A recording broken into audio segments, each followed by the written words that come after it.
Hi, my name is Tanya Devlin, and with me today are Morrnah Simeona and Dr. Hew Len. Today we'll be talking about a traditional healing method of relieving stress and developing yourself spiritually. This process is called Hooponopono. First,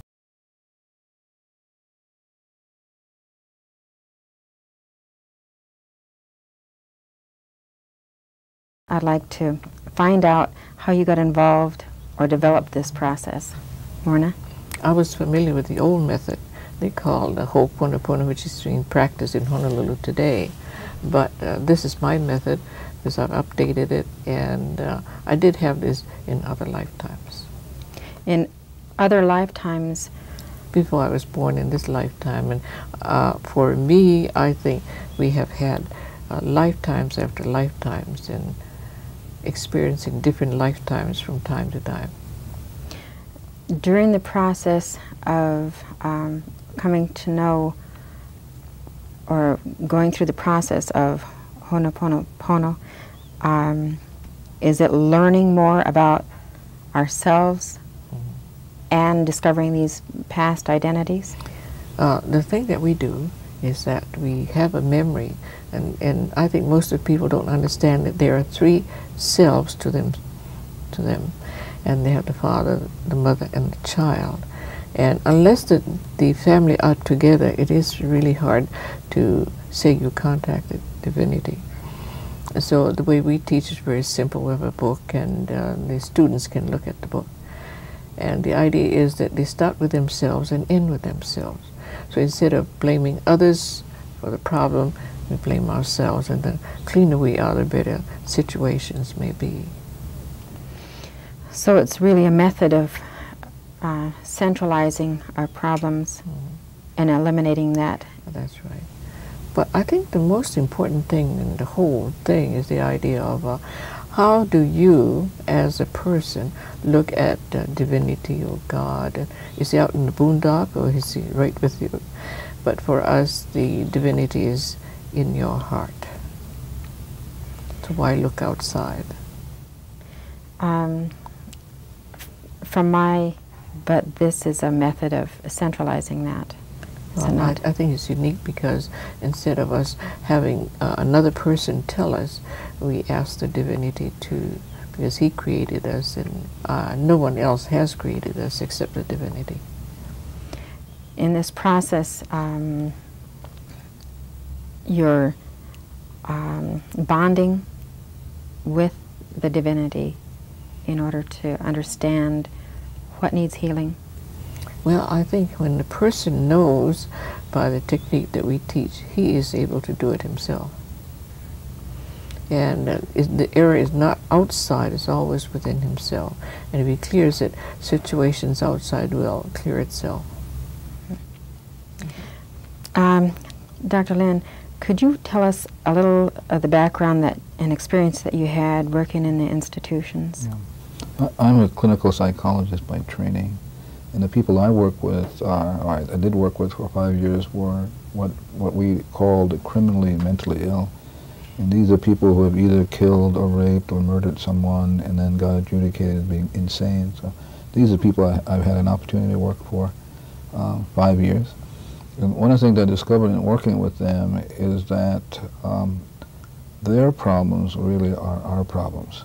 That if we are willing to look just at ourselves and really release the judgments we have of them or other people, they really get well. That's been my experience, just by working on ourselves. So what I used to do at the institution is I did not have therapy. I didn't have any therapy, didn't talk to anybody. That all of the work that I did at home.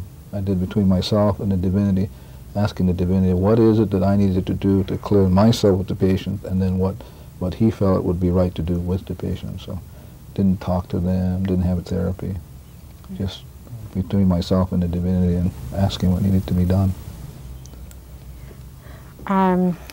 Does this reflect that we have a lot of judgment that everybody tends to thrust upon each other? Well, what happens is that the people that come into our lives are people who come into our lives so that we can let go of them. let go of whatever judgment, whether it's our children, or whether it's our parents, or whether it's the people that we, in quotes, work with, whether it's alcoholics or people who are mentally ill. They come into our lives because we have created some problems with them. And by our releasing the judgments and the expectations, the problems with them, they get better. So it's not them, it's always us. So is it a part of, like what I hear from time and time again is that, well, history repeats itself. Another thing is that spiritually, sometimes within churches, they tell us that the sins of our fathers fall upon us. Yeah. Or in the medical field, that we do inherit problems of our parents. Now, how is that? Do you deal with that? Yeah, I mean, most of what we deal with are what Morrnah talked about, memories. And so, you know, we've had experiences of meeting people for the first time and saying to ourselves, boy, I've met her before. Mm-hmm. Or we've been to places where we say to us, I've been here before. And you have, because your subconscious has that memory of having met that person or being at a particular place. So if you have judgments about places and people, it's because you have had a memory of them that was hurtful. So this process is that you ask the divinity, whatever error you have created that causes you to react, are you asking it to be transmuted or released? So we really have, how would you describe the three different parts of ourselves again? Yeah, the superconscious is called the Omakua, and is the parental father, and the Uhani is the conscious mind or the processor, and the Unhipili is the computer. It remembers all the way back till you were a speck of dust in horizon. Or another way to put it is that superconscious represents the spiritual part of your being, and that's that part that connects you into the divinity. So you are always connected to divinity. There is never a moment in your creation where you're not connected. And there's another part called, what Morrnah calls the conscious, what we call the mental, the psychologists call it. When I went to the University of Iowa, they call it conscious mind, the mental part.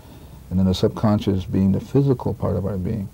So who we are is spirit, mind, and body. And as we understand our identity and who we are, then we know that three of them have a specific function. For example, one of the things I learned at the University of Iowa that it was important to think. In our process, it's not, because the conscious mind doesn't know anything. It is a subconscious who has much of the information that you need. So what we teach people is the three aspects of their being, which is their self-identity, and then being able to deal with that relationship between the mother and the child, or the conscious and the subconscious, which is the most important relationship in all creation. That's where the problems lie.